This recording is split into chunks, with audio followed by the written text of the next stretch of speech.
Shout out everybody! Boom boom! Ayun, kamusta kayo mga ka-59?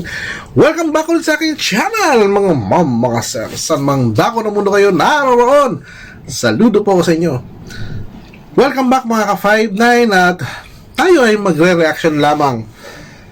Marami ang nagulat, marami ang tumaas ang kilay, marami ang nagalit o nadagdagan pa ang mga nagalit.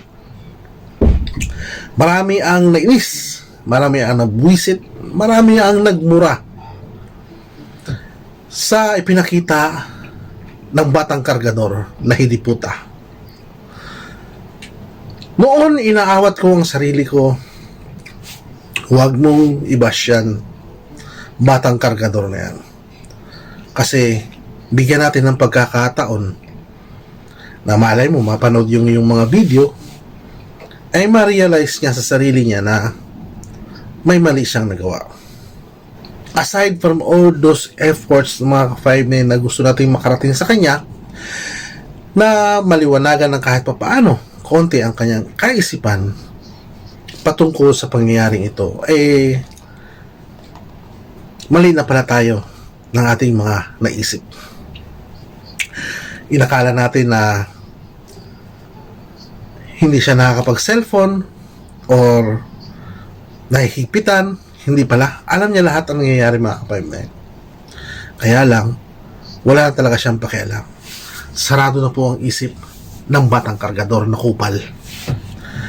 Itong batang kargador na kupal mga ka-5-9, hindi man lamang niya naisip habang nakikipagtawaran siya mga putang ina mga matatanda doon, hindi man lamang niya naisip kung saan siya nagmula, kung saan siya nanggaling, kung saang basura na pinulot ka, inayos, binihisan para magmukhang tao ka dahil nahabag sa'yo si Ramil Manalastas, kinuha ka para mabago.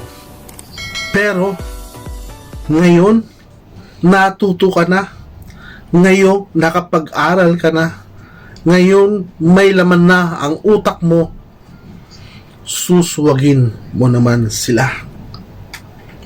Wala kang pinagkaiba sa isang hunyango o sa isang ahas na hindi puta ka, kargador ka. Napakawalang utang na loob mo. Tao ka. Ay, hindi ka pala tao. Demonyo ka. Kasama mo ngayon ng mga wakwak. Sayang na batang kargador.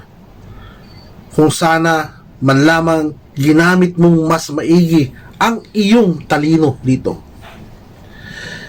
Sa pag-aakala mo ba, kapalit ng mga bahay at lupa, kapalit ng mga sinasabing mga totoong nagmamahal sa iyo dyan, kung nasaan ka mang impyerno ngayon, ay pang matagalan yan? Base sa aking eksperyensya sa social media, si Ramil lang, si Puni Alde, ang nakapag-alaga ng halos ng 5 taon, should I say 5 taon, ng isang batang busabos o batang kalye, o hindi naman batang kalye, batang kargador, pinulot sa basurahan ng Divisoria, tinuruan, at ikaw na nga ngayon yan. Ni minsan hindi mo man lang ba naisip na kahit konti naging masaya ka rin naman sa bahay ng mga Manalastas? Or kung hindi ka man naging masaya, kagaya ng sinasabi mo ngayon na matagal mo nang gustong umalis sa kanila, noon mo pang gustong umalis sa kanila, bakit hindi ka umalis noon? Kasi walang sasalo sa'yo, wala kang masasandalan, kaya hindi ka makaalis-alis noon. Wala kang masasandalan o maasahan dahil batugan ka. Batugan kang animal ka, wala ka nang ginagawa doon sa bahay ng mga manalastas, ikaw pang maglalakas loob ng putang ina magaganyan ka ngayon.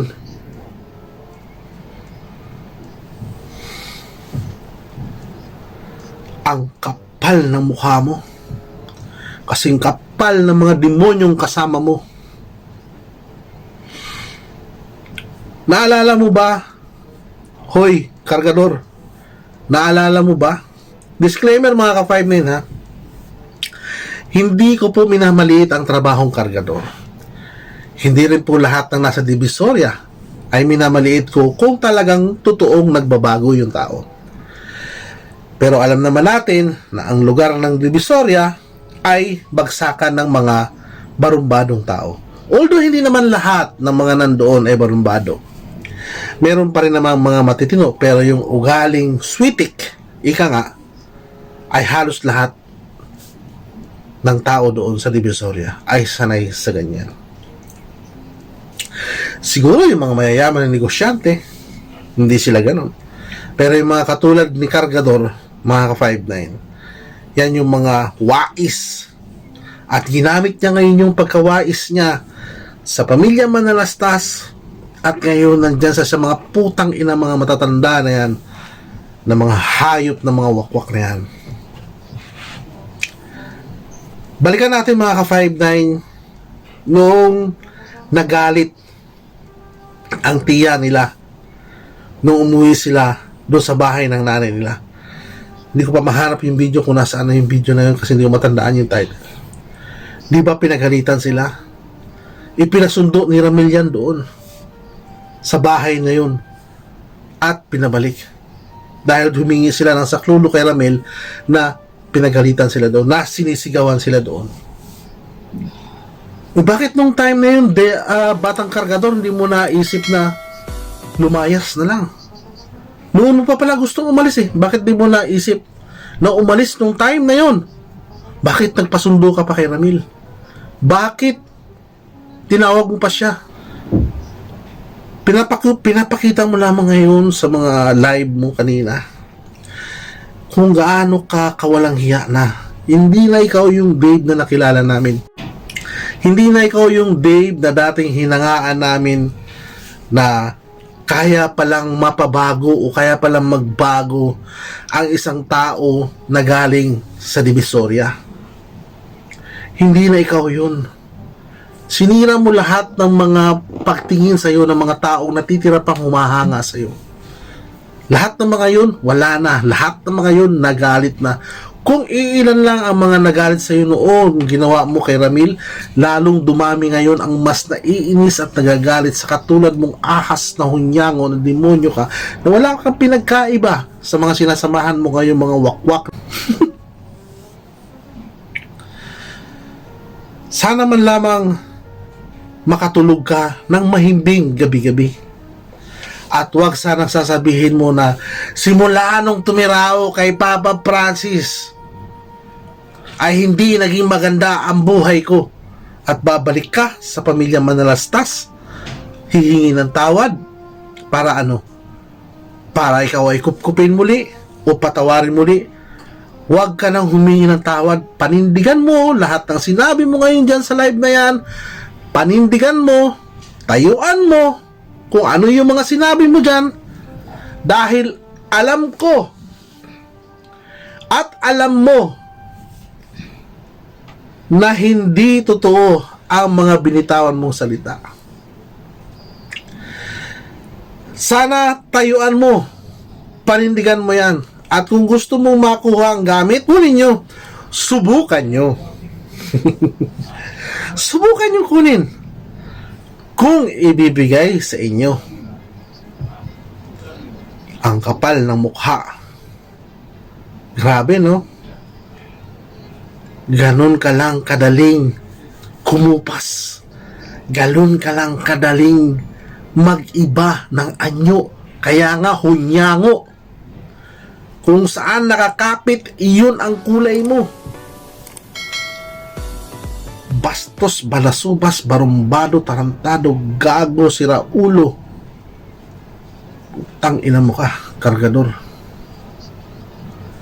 Sa ginawa mong yan sa mga manalastas, darating ang araw, magsisisi ka. Pagsisisihan mo ang ginawang yan. Magsisisi ka, wala kang ibang taong lalapitan kundi ang mga manalastas. At ang time na yon, hindi ka na nila tatanggapin. Kung mapatawad ka man, sige, o mapatawad ka, pero never ka na nilang tatanggapin. Binigyan ka ng chance para magbago. Binigyan ka ng mahabang pagkakataon, 2 months, para humingi ng sorry man lamang. Pero anong ginawa mo? Pinagtatawanan mo sila. Kinikwentuhan mo ng mga maling kwento. Kaya nga sabi ko nga, tayuan mo yung mga sinabi mo dyan. Darating ang araw, at wag naman sanang mangyari yung darating na araw, dahil baka kahit humalik ka sa paa ni Ramil, ay hindi makukuha ang atensyon ng mga manalastas. Tatandaanan mo ito, kayo ng mga kupal ng mga siraulong mga balasubas ng mga wakwak dyan. Tatandaanan nyo ito. Kapag nangyaring magwatak-watak kayo dyan, and soon, magwawatak-watak kayo dyan. That is 100% sure. Magkakaroon kayo ng issue mula sa pera. Sigurado ako dyan, mga ka-5-9. Kasi experience na natin yan eh. Sa social media, lalo pag involved sa social media, experience na natin yan. Darating na, matagal na yung 2 taon na hindi kayo magkakawatak-watak dyan. Matagal na yung 2 taon. Matagal na yung 1 taon na hindi masisira ang pag-aaral mo. Sige, pero sana nga, panindigan mo. Di ba sabi ko? Panindigan mo, tayuan mo yung mga sinabi mo dyan. Sana wag kang usigin ng konsensya mo. Ay, wala ka na nga pala noon. Kasi ang mga kasama mo ay mga demonyo, mga makamundo. Sayang, no? Sayang, pero wala na tayo ngayong panghihinayangan. Pagpatuloy mo kung anong meron ka ngayon, at darating ang panahon, babalik ka sa mga manalastas. At sinasabi ko ulit, kahit humalik ka sa paa ni Ramil, magmakaawa at humingi ng tawad, ay hindi ka papansinin. Maraming salamat mga ka-5-9. Kalma lang muna tayo mga ka-5-9. Kung nasaktan kayo, nasaktan din ako, nasaktan kami, nasaktan tayo. Masyadong hindi nakaka-good vibes yung pangyayari. Ayun mga ka-5-9, nga pala, 3 lechon. Kasi si Ninang Precious, nagsabi siya 3 lechon. So, tinapatan ni Stephen. And then, nakakatawa mga ka-5-9, walang tao. So, yung 3 lechon, maaaring pinaghati-hati nila yon, tapos ibinag na lang at inuwi, pang-ulam na lamang sa bahay. Thank you kay Stephanie. At may pang-ulam na sila sa bahay. Ito mga kayabangan, matapatan lang yung 3 lechon na sinasabi ni Ninang Precious. Matapatan lang ni Stephanie. Kahit walang tao. Hanggang dito lang muna mga ka-5-9, mga ma'am, mga sir, saan mang dako ng mundo kayo naroon. Saludo po ako sa inyo. Ingat tayo mga ka-5-9 at sana huwag natin kakalimutan na magpasalamat sa araw-araw na buhay na binibigay ng dakilang lumikha. Maraming salamat po. Boom boom! Ingat po tayo.